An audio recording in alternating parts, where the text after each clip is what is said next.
Astana Music presents Maria Papapetros, an enlightening talk on prayer and meditation. My name is Maria Papapetros, and I am your self-empowerment coach.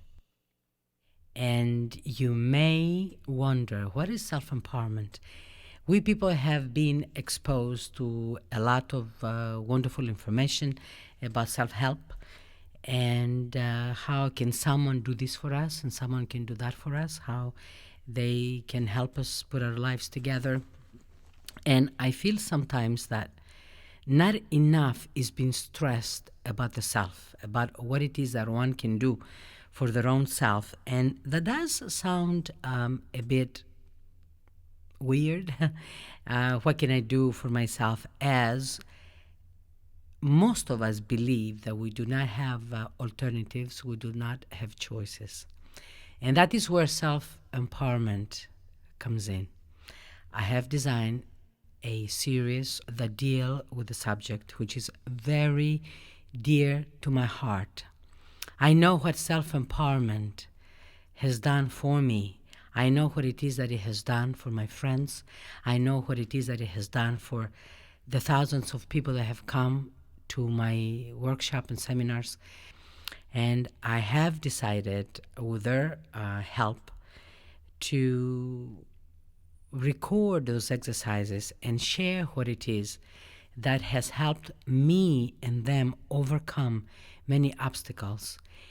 Self-help, it's not just an element that we use to overcome problems.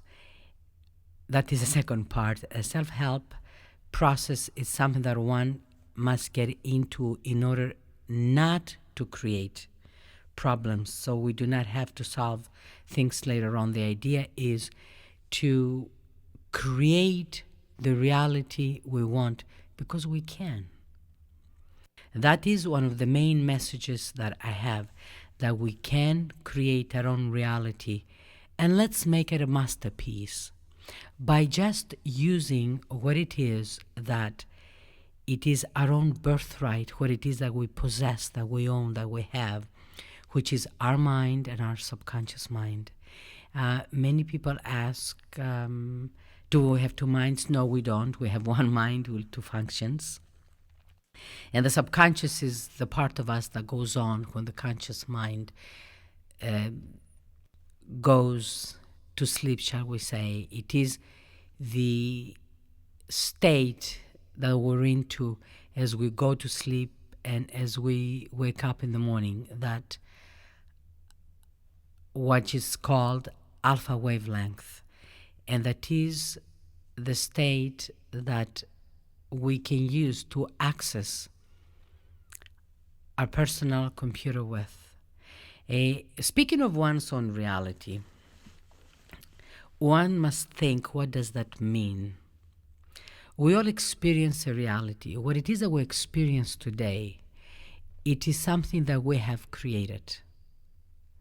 No one is responsible for it. It is not the president of this country. It is not our mother. It is not our father. It is not our neighbor. It is not our spouse. It is not our bad luck, our bad fortune.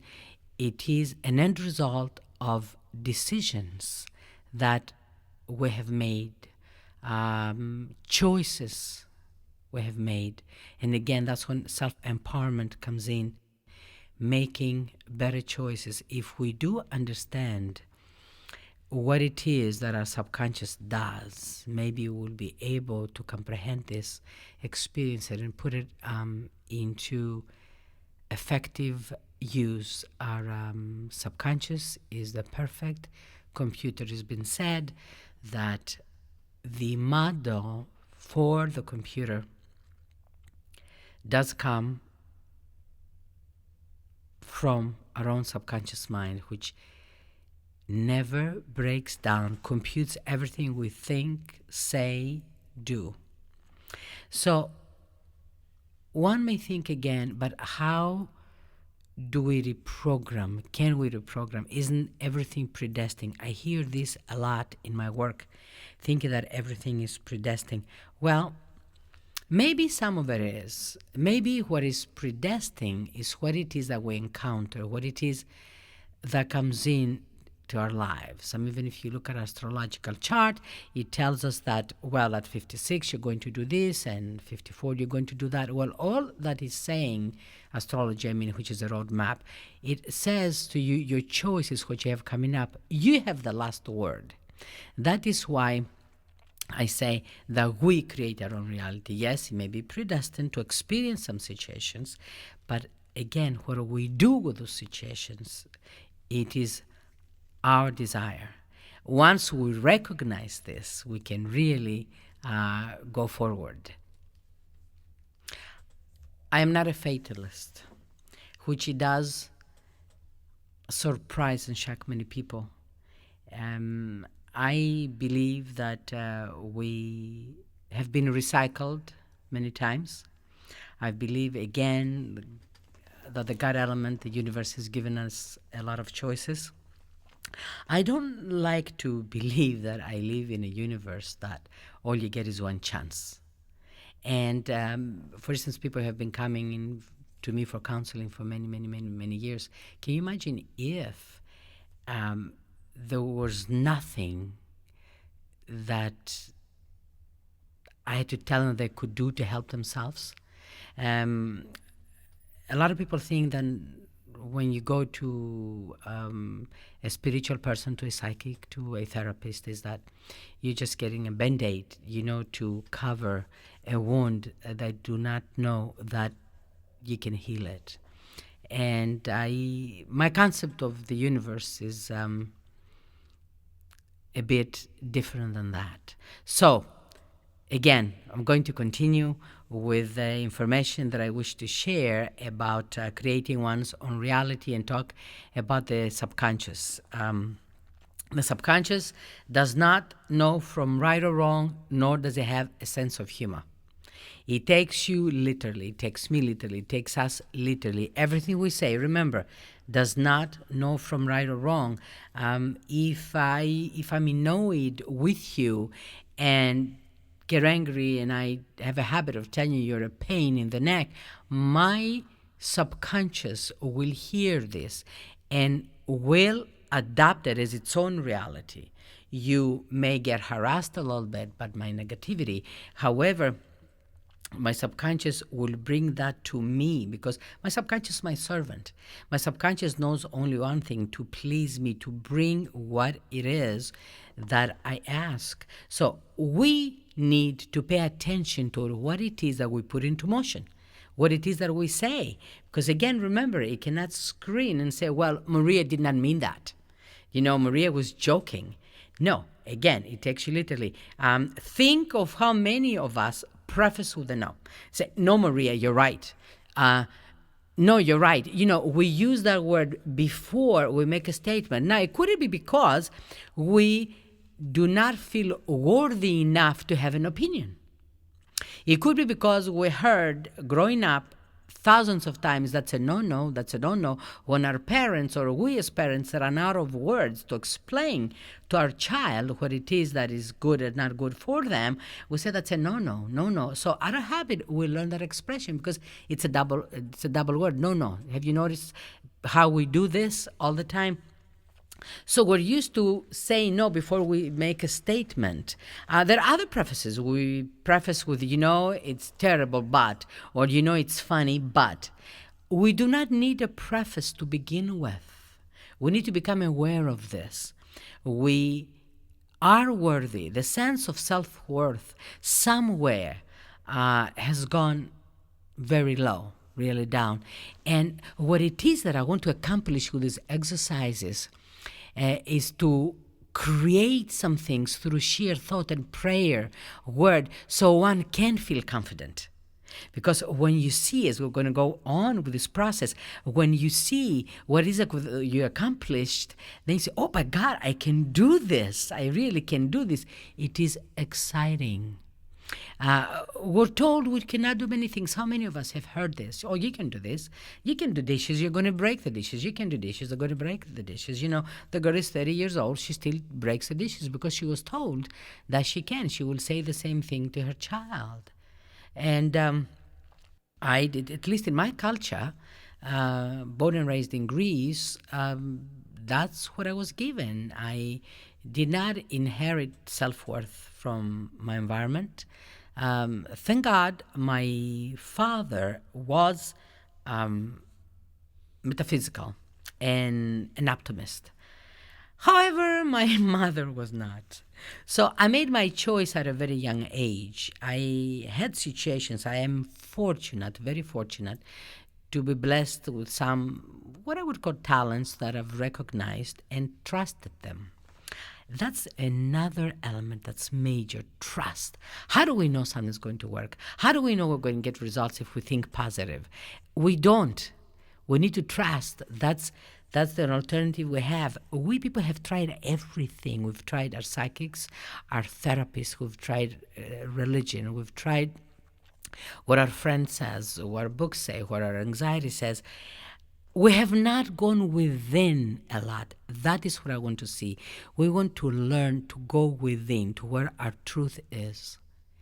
And I hope that this, the series of this will help do that. At least that is my contribution to the element of creating one's own reality. What I share and teach is old. Nothing is new. It's just has been told my own way that comes out of experience of about 50 some years. I have been practicing to my best ability what it is that I teach. I try it first and then I teach it out there.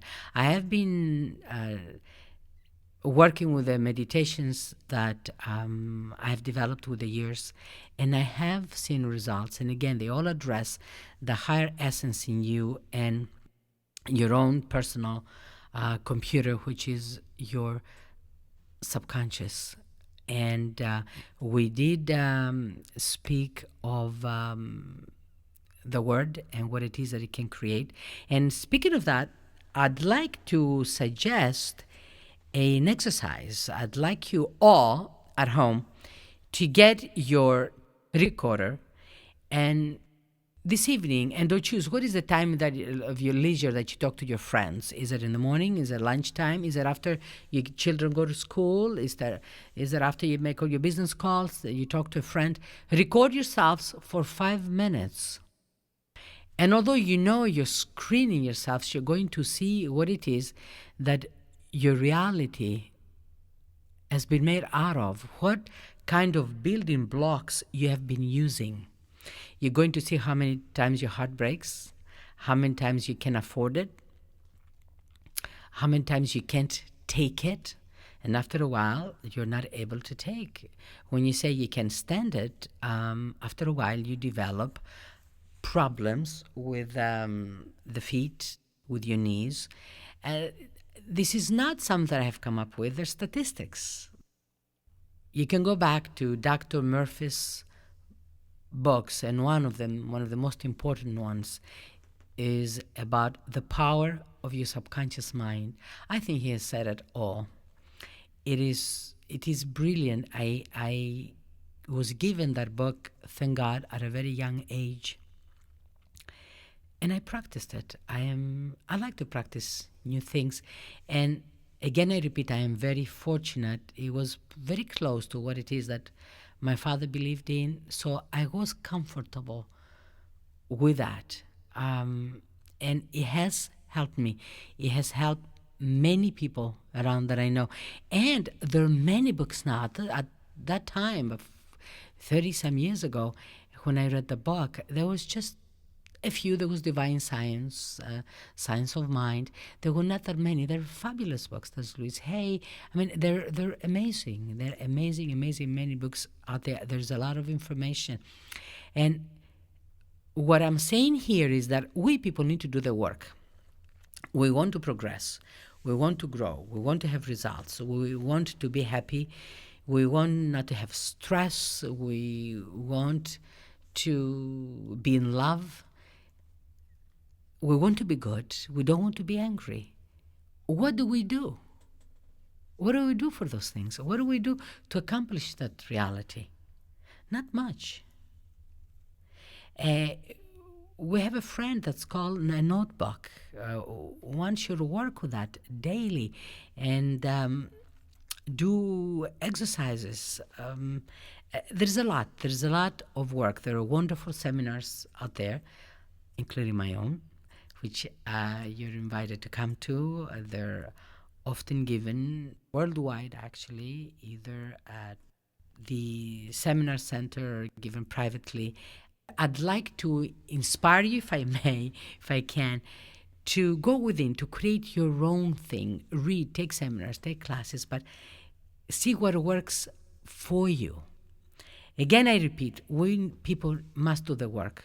We cannot go on old patterns that are outmoded, that they do not work any longer, and expect progress. We see someone next to us that prays and gets results, and then we pray and don't get results, and we say, well, why does this person get results and I don't? Maybe this person prays effectively and we don't. And how does one pray effectively? By getting quiet, by getting into that state of being that is serene. And I don't mean for you to work on concentration. When I hear the word concentrate, I get right out of it. I don't mean concentrate. I mean get quiet. Allow the thoughts to come in. All you need to do to meditate is close your eyes. Sit on a chair, close your eyes, and immediately you're going to be flooded with thoughts that have been trying to get to you. And let the thoughts pass. Even when I begin my meditations, as you're going to experience in these exercises, you may find yourselves not following what it is that I say. Please do not be alarmed. It is absolutely okay. That's what it is that I want.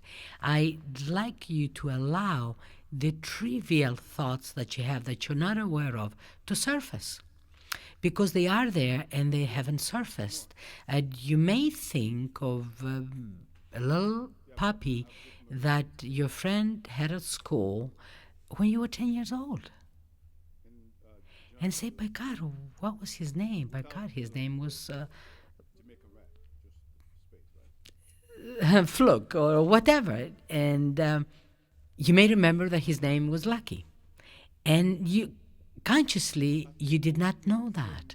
You did not know you even had that thought stored at the depths of your subconscious mind. And the many of the thoughts. So in the beginning, when you start meditating, please do not give up.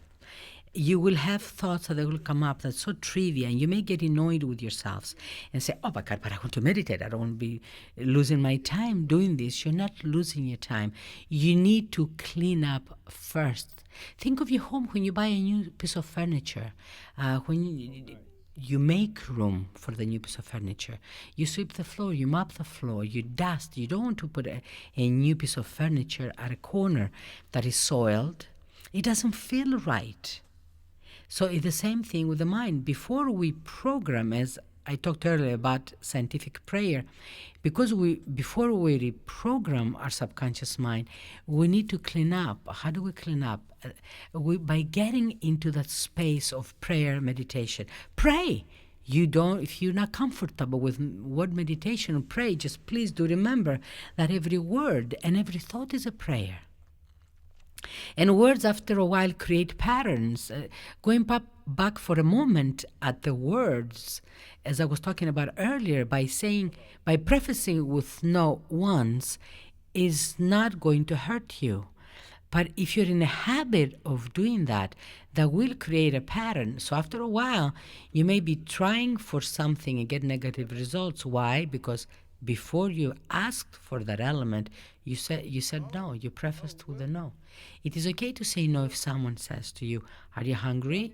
And you say yes. If you're not, you say no. Your mind will accept that as your truth. But it's the prefacing is what we're not paying attention. Well, again, all this information is in detail in the videotapes. And I need 1 minute. You don't have to stop to go back to what it is that I was saying. Do allow the thoughts to surface. I say this again, as there are going to be many. My suggestion is that we work before in the meditation, which is a different form of meditation, that we work in the morning when we first wake up with a notebook. When we first wake up, that all the thoughts are floating on our minds. Download them on a piece of paper. You open your eyes and you rush out of bed. That should not be so. When you open your eyes, as you're still in that alpha wavelength, which is precious, what you should do is start your day right. By the way, we do have a meditation tape about starting one's day right, which will help. Start your day right by giving yourself positive suggestions, such as, this is the best and most wonderful day I will ever have. And make this day as if it was your only wonderful, long, unending day. And what would you like your attitude to be like? So get with that attitude. Once you give yourself this suggestion, when you first wake up, before you have time to think of your problems, the problems that you have to face into your day, you already began your day right. Try it. That's what I'm saying to you. Try it. It is miraculous. It's going to make you feel different. Then get to your notebook, write some more positive suggestions of what you'd like to have. You'd like this day to be phenomenal, productive, fantastic, whatever it is you want to have it. You want to be positive. You are going to get a positive response from the depths of your subconscious mind when you do that. And then list words, trivia, stream of consciousness, what comes to your mind. You'll be surprised to see what's in your mind. You may say, where's my keys? I gotta call George. I need to take my dog to the vet. I need to change my closet around. All the thoughts that you have that you never get to, that you think of the minute you wake up, and you're not going to do anything about them that day anyway. You're just going to store them back into your mind and think of them again the next morning, the night as you're going to sleep. You're looking at your room and say, oh my God, I did not hang up my clothes. I need to clean my closets. And you can go months with that thought. Now, what happens to those thoughts? Those thoughts get stored. They do not let you go forward, first of all. And they do not let you become productive, creative. I have people that come to me and say, Maria, I have such a block. I cannot write. I cannot finish my book. I don't know what to say. I don't know what to say to my child. My daughter is getting married. I don't know what to say to her. My son is ready to go to college. I don't know how to handle this. I know I have a book in me. I know I want to change my life. I want to change my career. I don't know what to choose. We're confused because we have all this trivia. So again, meditation, prayer is the answer that I know of. Before we get to the prayer and meditation, though, we need to do the work and clean. We need to clean the area. We need to cleanse. There are many wonderful little rituals. Have flowers in your home. Take bath salts. Cleanse your own aura. Allow the thoughts to come forth. Again, allow the thoughts to come forth. As many as you can, and put them down on paper. Download them. I cannot emphasize this strong enough. This information, again, I repeat, it is in the tapes. And this introductory tape is so to help you even more understand the process and how the element of meditation works and manifestation. In order to work on manifestation, which is a word that we hear often from many metaphysicians, we need to know how it works. We need to know how to meditate. We address the element of the subconscious again. Usually, we give a suggestion to the subconscious, and it does take root immediately if we do not feed it. if we do not water it as if it were a flower, we're going to go back to the old pattern. In order to change pattern, in order to have something materialize, one must work for at least 2 months. The first month you will see results. The second month you will see more results.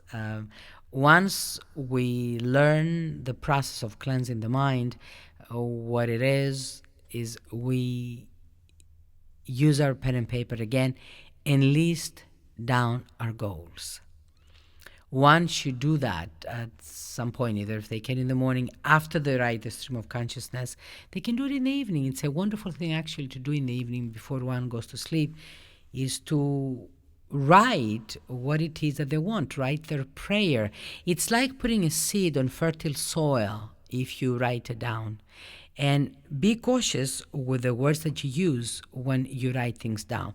It is a good idea to use the I am, the I have, because what it is that you attach to the I am, you become, and to the I have. So it is okay to say, I am well, I am enlightened, I am wealthy. It is okay to ask for material things. I am happy, I have love, I have good friends. It is okay to get completely specific and write everything you want, and it is okay to absolutely work with as many things as you can at the time, or you wish at the time. Now, for myself, usually I work at about 5 elements at the same time. I would write on a piece of paper what it is that I want. I describe it well. I have noticed that in the beginning, when I was working on manifestations, I had problems in saying, I am well and I am happy, or I have love, and so forth. The lower self will come up and say, yeah, who do you think you are? Why do you think you deserve this? Well, finally I learned, it's not a matter of I deserve that, I want it. We need to open up the desire, to open up the want. And the tapes will assist you to do that. I hope that I'm doing a good job in giving instructions, in this tape. If not, you may call us and listen to your tapes many times. And after a while, something will click, something will feel right. You will be writing your affirmations, and in the beginning, the first month, second month, you may find what it is that you did wrong. You may find some silly little things are happening. You may, for instance, ask that you want to have a computer, and somebody may hand you one, but not in a working condition. So because the subconscious takes you literally, the idea is to say, I want a computer, describe it in perfect working conditions. It does really work. You will see, it is fun. You will see what you've done. You keep a notebook of success and write some elements that you want and work with them. Work with them meaning you go to bed, and before you go to sleep, you read to yourself those desires, those prayers that you've written down. Read them for about 2 months. Now, some may materialize before 2 months. Then what you do, you remove them from your list by writing success and replace them, write another one. So I usually begin with 5. That is a good number for me. You may choose whichever number you want for yourselves, and try to visualize what it is that you're writing. Use as many of your senses as you can. Visualize what you want. Hear it in your mind's ear. See it in your mind's eye. Experience what it feels like. And by the way, let that be the last thing you take with you before you go to bed at night.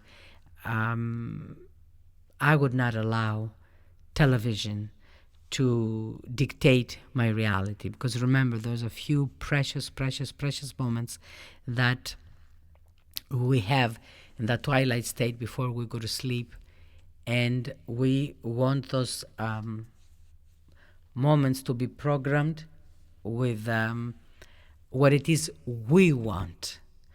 So choose health, choose wealth, choose spirituality, choose abundance, choose good friends, choose forgiveness. Create your own reality and make it a masterpiece. Hello, I'm Jana Elizabeth, and I hope you enjoyed this talk as much as I did. For more information on Maria Papapetros, her meditations and workshops, please visit www.empapapetros.com. Thank you.